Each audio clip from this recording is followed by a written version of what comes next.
नमस्कार. आपल्या सर्वांचं स्वागत आहे आपल्या चॅनलमध्ये किस्से कहानियां विथ भिंगारे आर्ट्समध्ये. किस्से कहानियां विद भिंगारे आर्ट. यूपीएससी परीक्षेबद्दल तुम्हा सर्वांना माहीत असेल, भारतातील सर्वात अवघड समजली जाणारी आणि तसेच भारतातील जे काही सर्वोच्च प्रशासकीय अधिकारी आहेत ती घडवणारी ही परीक्षा आहे. आणि या परीक्षेमध्ये गंगापूरच नाही तर संपूर्ण महाराष्ट्राला भूषण असेल अशी कामगिरी आपले गंगापूरच नाही तर शंकरपूर या गावातले सुपुत्र प्रज्वल पोळ यांची मुलाखत आपण आज घेणार आहोत. त्यांच्याशी आपण चर्चा करणार आहोत. त्यांनी 434वी रँक संपूर्ण भारतातून मिळवलेले आहेत आणि ते असे एकमेव उमेदवार आहेत की जे छत्रपती संभाजीनगरमधून ते त्यांची निवड झालेली आहे. म्हणजे संभाजीनगर जिल्ह्यातील ते एकमेव यूपीएससी पास या वर्षीचे विद्यार्थी आहेत.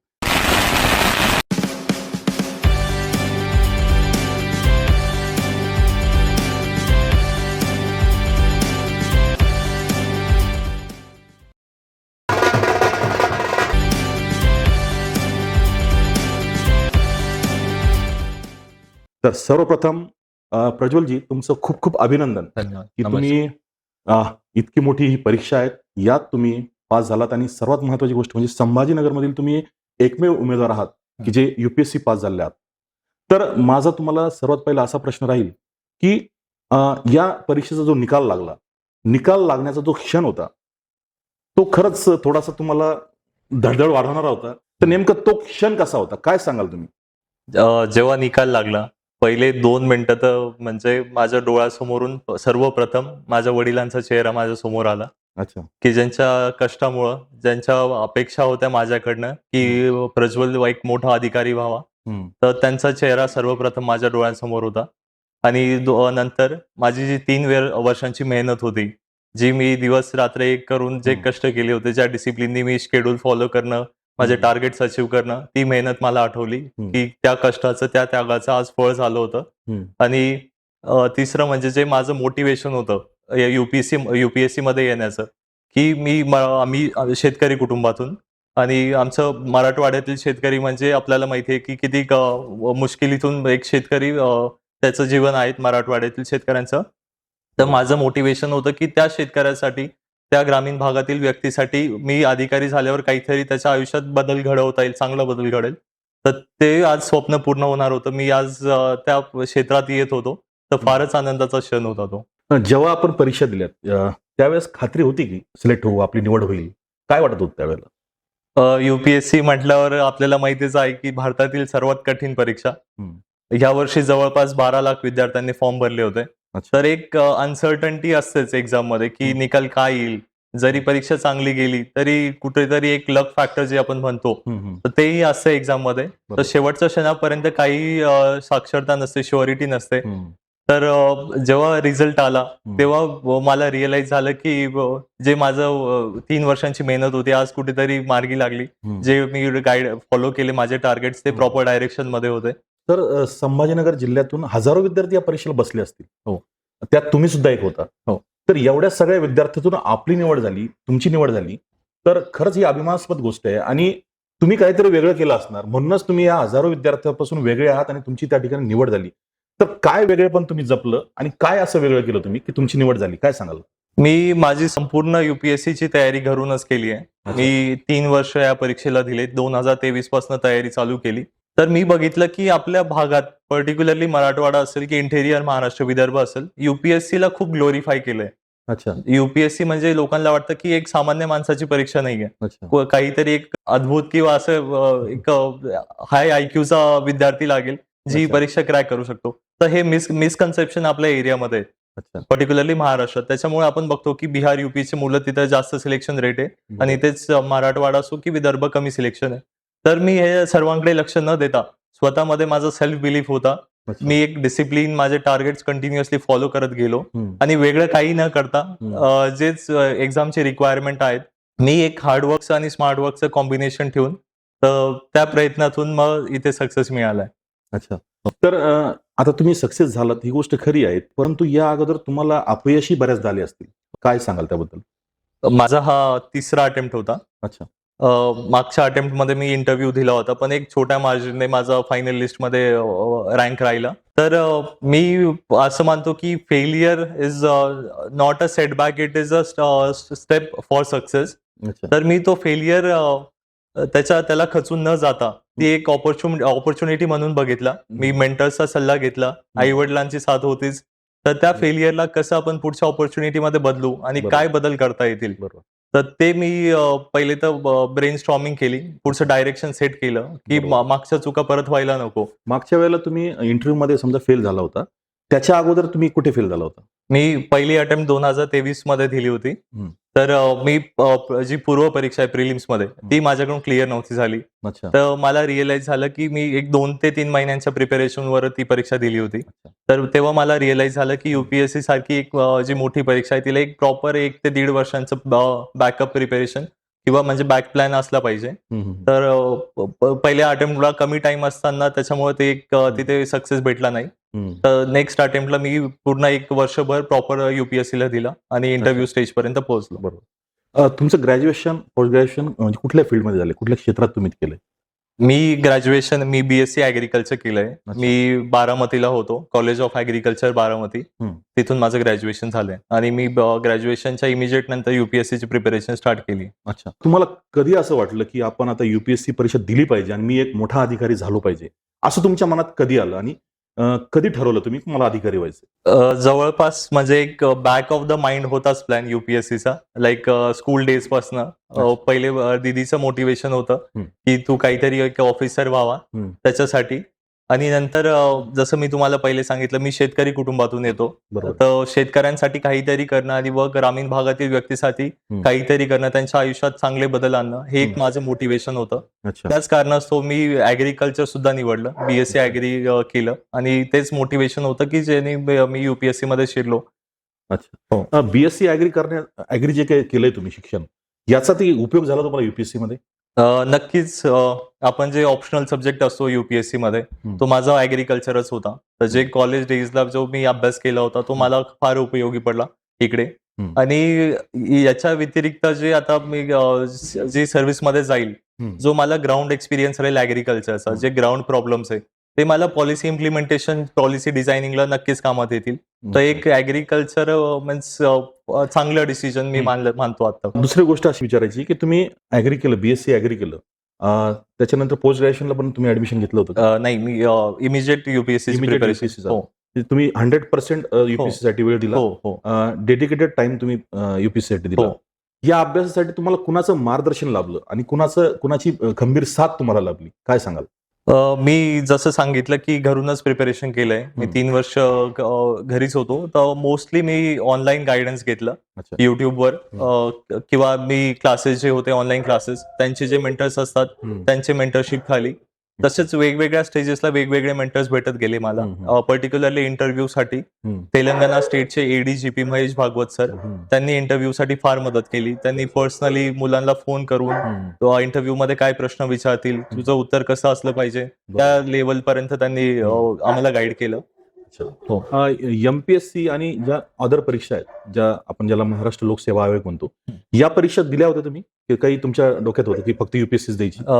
नाही, मी पहिल्यापासूनच ठरवलं होतं की युपीएससी देईल आणि एक IAS हे स्वप्न आहे माझं. अच्छा. आणि अजूनही मी प्रिव्हिलेज आहे की आता IRS मध्ये आहेत मी, आणि पुढेही प्रयास चालू राहतील की IAS मध्ये एंट्री मिळेल मला रँक इम्प्रुव्हमेंट. 434वा रँक आलाय. हो. तर तुम्हाला IRS किंवा IPS या दोन्हीपैकी कुठलंही पद तुम्हाला मिळू शकतं. हो. म्हणजे रँकनुसार तुम्हाला ते पद मिळेलच. हो. पण हे मिळाल्यानंतर सुद्धा तुमची अपेक्षा आहे की तुम्हाला IAS व्हायचंय. हो. यासाठी तुम्ही काय करणार आता? अजून माझा हा सेकंडच अटेम्प्ट होता. तर अजून पुढे अटेम्प्ट आहेत मला. तर कोणत्या प्रकारे रँक इम्प्रूव्ह करता येईल, काय मागच्या काय चुका झाल्या त्या अॅनालाइज करून मी नक्कीच पुढे रँक इम्प्रुव्हमेंटसाठी अटेम्प्ट देऊन प्रयत्न करेल. नक्की. आणि मला अजून असं विचारायचं की बरेचसे विद्यार्थी आपल्याकडं एमपीएससी, युपीएससी आणि अशा स्पर्धा परीक्षांचा अभ्यास करत असतात. बऱ्याचदा ते असं करते की एमपीएससीची पण परीक्षा देणार, युपीएससी पण देणार, तलाठी पण देणार, सगळ्याच प्रकारच्या परीक्षा ते देतात. आणि तुमच्यात एक गोष्ट अशी दिसली की तुम्ही फक्त युपीएससी साठी टार्गेट केलं आणि युपीएससी साठी डेडिकेट टाइम दिला आणि तीच परीक्षा क्रॅक केली. तर मला एक विचारायचं आहे की असं काही आहे का की आपण जे परीक्षा ठरवली त्यासाठीच अभ्यास करायचा आणि दुसऱ्या परीक्षा द्यायच्या नाही? त्याबद्दल काय सांगाल? माझ्या केसमध्ये पर्टिक्युलरली माझं इन्स्पिरेशन माझी दीदी होती. तर लहानपणीच लाईक कलेक्टर होणार हम्म. तर आणि ऑफिसर होणार हे एक मनात विचार कोरले गेले होते. हम्म. आणि पर्टिक्युलरली त्यासाठी कोणती एक्झाम तर UPSC. तर हे प्रायमरी मोटिवेशन होतं की कलेक्टर बनायचं. हम्म. तर हे एक आणि मला रिअलाइज झालं की एका एक्झाम मागे जर आपण रिलिजियसली गेलो हम्म. तर सक्सेस जास्त प्रमाणात आहे. बरोबर. तर आणि आता 2 वर्षां पहिले MPSCचा पॅटर्न वेगळा होता.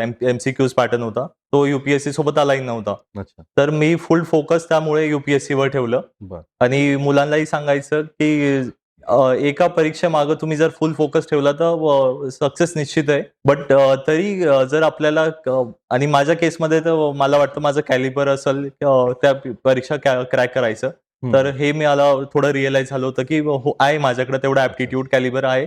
मी परीक्षा क्रॅक करू शकेल. तर ते एक डोक्यात होतं. नक्कीच स्पर्धा परीक्षा देणाऱ्या मुलांसाठी ही खूप महत्वाची गोष्ट आहे की जर तुम्ही UPSC टार्गेट करत असाल तर नक्कीच UPSC साठीच आपण संपूर्णपणे वेळ दिला पाहिजे आणि अभ्यास केला पाहिजे. आणि जर आपण MPSC करत असाल तर MPSC साठी आपण प्रिपरेशन केलं पाहिजे आणि फुल टाइम दिला पाहिजे. नक्कीच ही खूप मोठी गोष्ट आहे, विद्यार्थ्यांना कळणार आहे तुमच्या माध्यमातून सर. आणि अजून असं विचारायचं की तुम्ही जो काही अभ्यास केला यासाठी कुठले क्लासेस लावले होते का, की किंवा पुण्या मुंबईला दिल्लीला कुठे जाऊन मोठमोठे क्लासेस काही तुम्ही केलं होतं का? काय सांगाल? जसं मी सांगितलं की सर्व अभ्यास घरनंच केला. तरी मी ऑनलाईन क्लासेस लावले होते. टेस्ट सिरीज असो किंवा मॉक टेस्ट असो मी ऑनलाईनच केले सर्व. तर त्याचा एक मला असा बेनिफिट झाला की दिल्ली पुण्याला न जाता माझी टाइम सेव्हिंग बरीच झाली. घरी जो आपण बघतो मेसला जाणं किंवा नाश्ता करायला जाणं तिथे मुलं टाइम वेस्ट करतात. कट्टा असतो, विद्यार्थी कट्टा असतो तिथे अर्धा पाऊण तास. बरोबर. तर माझा तो टाइम खूप वाचला तिथे. घरी असल्यामुळे मी प्रॉपर डेडिकेटेड होतो. आणि मुलांमध्ये अशी चर्चा असते की हाच विषय तर यासाठी 4 पुस्तकं वाचा, हे पुस्तक नाही वाचलं का? ती चर्चा मी त्याला बळी पडलो नाही. माझे प्रॉपर लिमिटेड सोर्सेस होते. एका सब्जेक्टला 1 पुस्तक. मी हे रिलिजियसली फॉलो केलं आणि त्याचा मला बेनिफिट झाला घरी अभ्यास करायला. बऱ्याच विद्यार्थ्यांमध्ये हा पण एक गैरसमज आहे की परीक्षेचा अभ्यास करताना कुठलीही असो स्पर्धा परीक्षा एक ग्रुप स्टडी गरजेची आहे. ग्रुपमध्ये अभ्यास केला पाहिजे. हो. त्याबद्दल तुम्ही काय सांगाल? तुम्ही तसं केलं होतं का? जसं मी सांगितलं मी 3 वर्ष कंप्लीट आयसोलेटेड होतो. मी माझा स्टडी रूम आणि मी एवढंच. ग्रुप स्टडी माझ्या मते 3 स्टेजेस आहे आपल्याला माहिती आहे, प्रिलिम्स, मेन्स आणि इंटरव्ह्यू. तर ग्रुप स्टडी मी इंटरव्ह्यू स्टेजला केली. जे आपण पीअर डिस्कशन करतो त्यामुळे आपले कम्युनिकेशन स्किल्स इम्प्रूव्ह होतात, आपलं कॉम्प्रिहेन्शन आणि पर्स्पेक्टिव्ह भेटतात.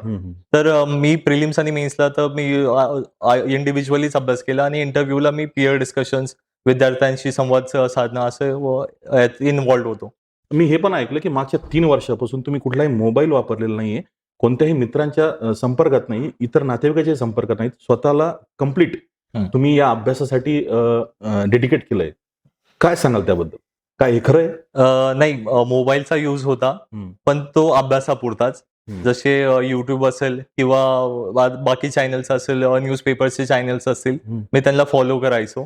कारण की जे व्हिज्युअल्स मला वाटलं की युट्यूबमध्ये जे व्हिडिओज असतात, जे व्हिज्युअल्स असतात त्यामुळे जे आपण रिटेनिंग कॅपॅसिटी असते ते चांगली होते. तर मी त्याचा उपयोग केलेला युट्यूबचा.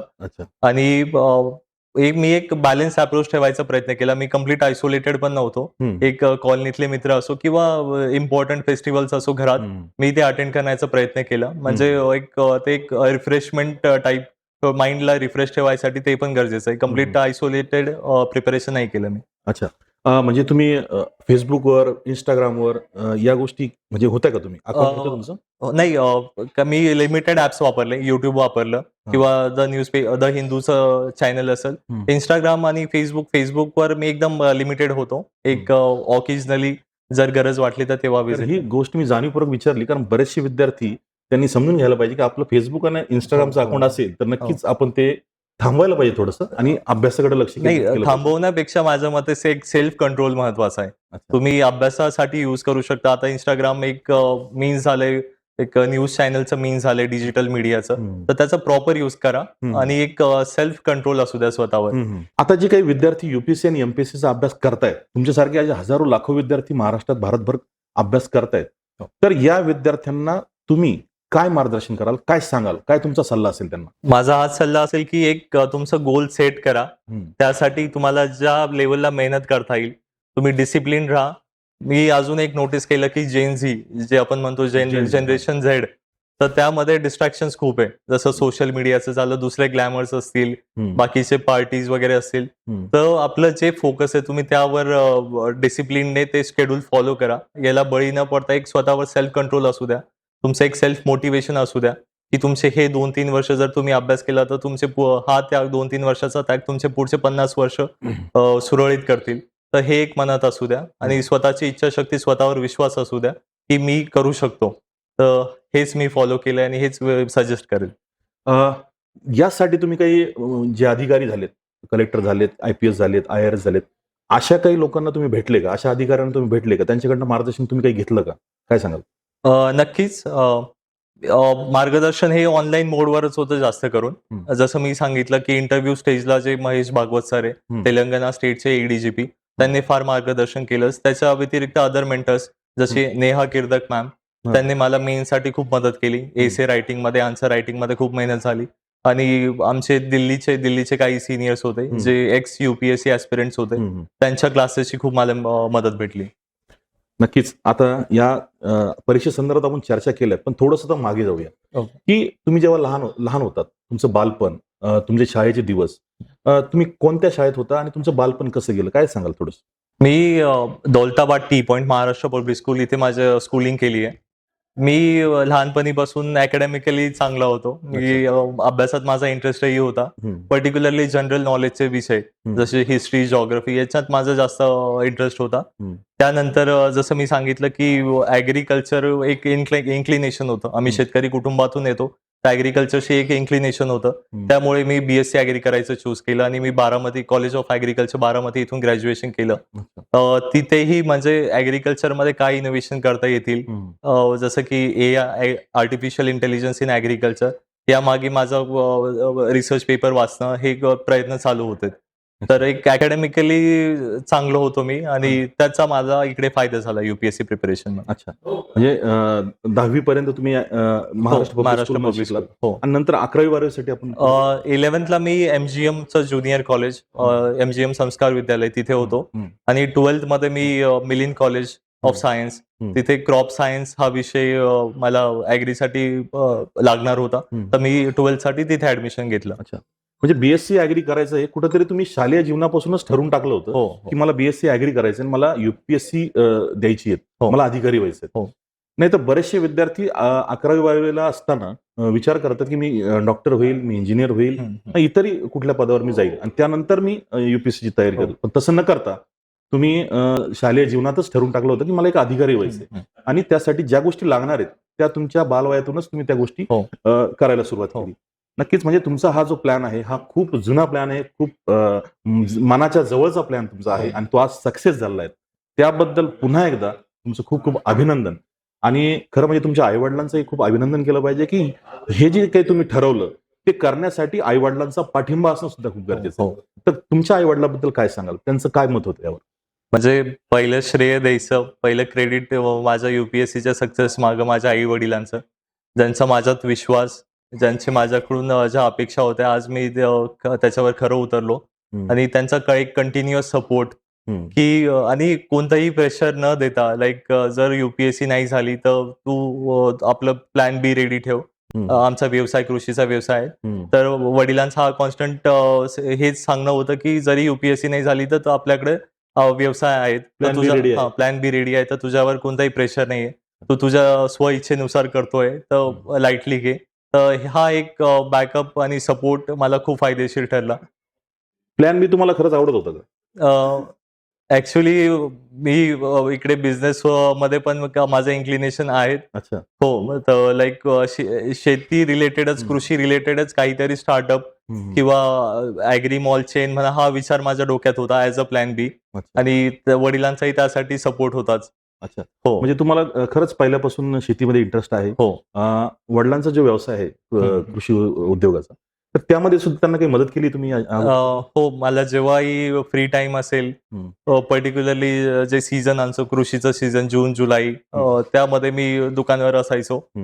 पण मला त्यामध्ये खूप शिकवण भेटली. माझं तेच खरं मोटिवेशन होतं UPSC करण्याचं. त्यामध्ये शेतकऱ्यांशी इंटरॅक्शन करणं, त्यांच्या समस्या जाणून घेणं, ते मला एक मोटिवेशन ठरलं. तर जे व्यवसायातून जे मला शिकायला भेटलं ते मला इकडे ॲज अ मोटिवेशन म्हणून कामात आलं. तुम्ही आता अधिकारी होणार आहात, IPS असाल किंवा IRS असाल. या पदाच्या माध्यमातून प्रत्येकजण सेवा करण्याचा विचार करतो की सर्वसामान्यांची आपण सेवा केली पाहिजे. तसंच तुमचा काय व्ह्यू आहे या संदर्भात, की तुम्हाला काय वाटतं हे पद मिळाल्यानंतर याचा उपयोग तुम्ही कसा करणार?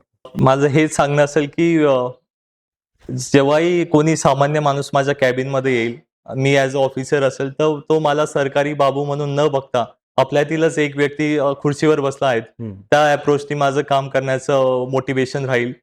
त्या माणसाच्या ऑन ग्राउंड समस्या जाणून घेणं आणि त्याच्यातही कृषी बॅकग्राऊंड असल्यामुळे, शेतात काम केल्यामुळे मला ऑन ग्राउंड काय समस्या आहेत प्रॅक्टिकल इम्प्लिमेंटेशनमध्ये, त्या मला पॉलिसी डिझायनिंग असो, पॉलिसी इम्प्लिमेंटेशन असो, त्यातही फार फायदा होईल. ते एक ग्रामीण टच प्लस अर्बन टच दोन्हीचा मला ॲडमिनिस्ट्रेशनमध्ये फायदा होईलच. तुम्हाला बालपणीपासून अभ्यासात इंटरेस्ट होता, तुम्ही चांगल्या पद्धतीने अभ्यास केला. पण अभ्यासाच्या व्यतिरिक्त इतर कुठले छंद होते का तुम्हाला? खेळामध्ये रुची होती का? किंवा इतर अभिनय असेल, डान्स असेल, यापैकी कुठल्या गोष्टीत तुम्हाला काही रस होता का? जसं मी सांगितलं, मी मोर इन्क्लाइंड टू अकॅडमिक्स, अभ्यासात जास्त इन्क्लाइंड होतो, त्यामुळे स्पोर्ट जास्त फॉलो नाही करता आले. तरी माझं बॅडमिंटन असो, फुटबॉल असो, यामध्ये इंटरेस्ट होताच. त्या व्यतिरिक्त माझ्या अदर हॉबीज जसे किचन गार्डनिंग करणं किंवा योगा, एक्सरसाइज, प्राणायाम, जिमिंग, तर ह्या माझ्या हॉबीज होत्या. मी जेव्हाही टाइम भेटेल, फ्री टाइम भेटेल, या फॉलो करण्याचा प्रयत्न केला. अच्छा. हो. म्हणजे तुम्ही योगा केले, म्हणजे अजूनही करता? हो, रोज योगा, रेग्युलर योगा करता? हो. व्यायाम करता? हो. धावणे वगैरे या गोष्टी तुम्हाला इंटरेस्ट आहे? हो, स्प्रिंटिंग वगैरे. या व्यतिरिक्त चित्रपट बघण्यात आहे का इंटरेस्ट? चित्रपट मागील 2-3 वर्षामध्ये जास्त तर नाही बघण्यात आले, कारण की फुल टाइम प्रिपरेशन होतं. तरी जेव्हाही एखादा मोटिवेशनल मूवी तर मी बघत गेलो, जसे रिसेंटली रिलीज 12th फेल असेल, छावा मूवी असेल, यांनी जे इन्स्पिरेशनल मूवी, यांच्यात माझा जास्त इंटरेस्ट होता. म्हणजे तुम्ही अभ्यासामुळे वेळ देऊ शकला नाही मूवी बघण्यासाठी, पण जेव्हा वेळ भेटेल तेव्हा तुम्ही इन्स्पिरेशनल मूवी बघतात. हो. सुपर 30 बघितली असेल? हो, बघितली. त्यातून काय मिळालं इन्स्पिरेशन खरंच? त्यातून हेच इन्स्पिरेशन की जे मुलं एवढ्या हालाकीच्या परिस्थितीतनं एवढी मेहनत करून इंडियाच्या प्रीमियर इन्स्टिट्यूटमध्ये ऍडमिनिस्ट्रेशन घेत आहे, तर आपण खूप प्रिव्हिलेज आहोत, आपण इकॉनॉमिकली स्ट्रॉंग आहोत, आपल्याकडे सर्व फॅसिलिटीज आहेत. तर ते डेडिकेशननी, त्या मेहनतीने आपण कशी डिसिप्लिनने आपण टार्गेट अचीव्ह केलं पाहिजे, हे मला त्यातून मोटिवेशन भेटलं, सुपर 30 मधून पर्टिक्युलरली. नक्कीच. प्रज्वलजी, तुम्ही आम्हाला या ठिकाणी मुलाखत दिली, वेळ दिला, त्याबद्दल तुमचे खूप खूप अभिनंदन. आणि तुम्हाला भावी आयुष्यासाठी, भावी जीवनासाठी आणि प्रशासकीय सेवेसाठी तुम्हाला आमच्या चॅनलकडनं खूप खूप शुभेच्छा. धन्यवाद. थँक्यू.